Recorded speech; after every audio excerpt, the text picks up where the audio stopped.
Jadi digambarkan bahwa sejak awal COVID, akhir 2019 sampai Juni 2021, jumlah tentara Cina yang masuk ke Indonesia dengan sepengetahuan dan restu pemerintah Jokowi sudah mencapai 14 juta orang. Menurut laporan intelijen ini, gelombang kedatangan tentara Cina memanfaatkan kelengahan masyarakat Indonesia yang sedang terpusat perhatiannya pada pandemi. Targetnya pada 2024 sudah akan ada 100 juta warga Cina masuk ke Indonesia. Bayangkan, 100 juta warga Cina. Setiap kali pemerintah memberlakukan PPKM atau PSBB, pada saat itulah tentara merah Cina akan masuk ke Indonesia.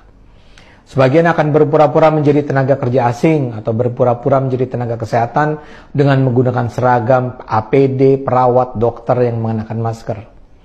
Dalam skenario besar ini, jumlah warga Cina akan mencapai pada titik di mana mereka akan menguasai Indonesia dan menyingkirkan warga pribumi. Mereka melakukan ini dengan pertama-tama melumpuhkan dan menguasai instansi keamanan, Polri, Angkatan Laut, Angkatan Darat, Angkatan Udara. Langkah berikutnya adalah melumpuhkan ekonomi.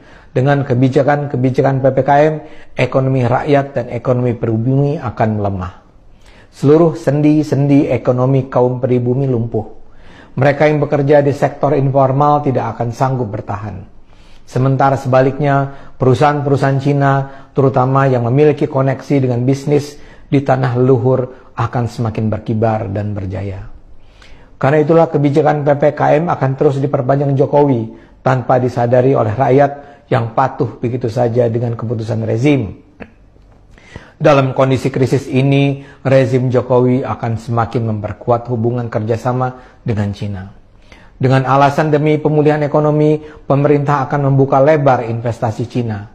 Dan berbeda dengan investasi asing lain, Cina bukan hanya akan mengirimkan modal, namun juga mengirimkan manusia.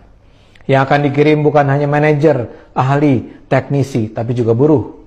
Maka di daerah-daerah di mana ada proyek yang dibiayai oleh modal dari Cina, akan juga ditemukan pemukiman-pemukiman yang diisi imigran Cina.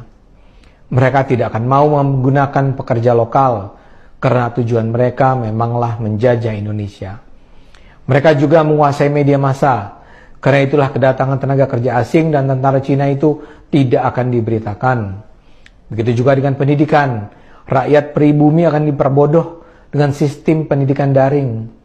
Anak didik pribumi tidak mampu bersaing karena tidak punya sarana pendidikan yang memadai. Guru, kepala sekolah, dosen juga tidak bisa berhubungan langsung dengan anak didik mereka.